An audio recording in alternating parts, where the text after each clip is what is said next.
Naharang sa mga otoridad sa usa ka PNP checkpoint ang usa ka sakyanan nga nagdala og kontrabando kaniadtong Sabado, Hunyo 11 dito sa Barangay San Mateo, lungsod sa Alyusan North, Cotabato. Gibara-bara ang mo kantidad og 260,000 pesos nga kontrabando ang gilangkuban sa smuggled nga sigarilyo.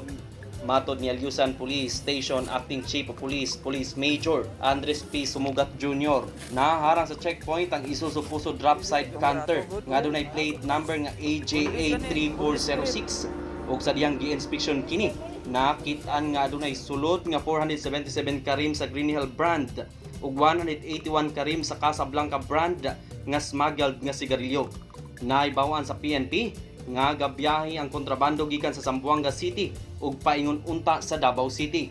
Sa video nga kuha ni alias Robert, gi-inspeksyon sa kapulisan ang usa ka karton nga nakaputos sa puting sako ug dayon giablihan kini ug didto nakita ug nakompirma sa kapulisan ang smuggled nga sigarilyo nga usa ka hugtanong ginabawal.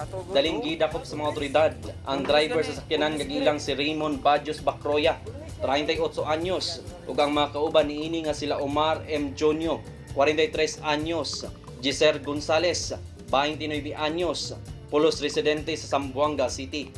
Sa pagkakaron, anana ang tulo ka mga suspitsado sa custodial facility sa Alyusan Police, samtang gihikay ang kasong paglapas sa mga dinakpan nga mag-atubang og kasong paglapas sa Republic Act 10863, the Custom Modernization and Tariff Act. Hugot nga ginadili sa balaod sa Pilipinas ang pagpamaligya og mga sigarilyo ug ubang butang gikan sa laing nasod nga walay igong dokumento. Marvin Revilla, Newsline Philippines, Province of North Cotabato. Stay safe.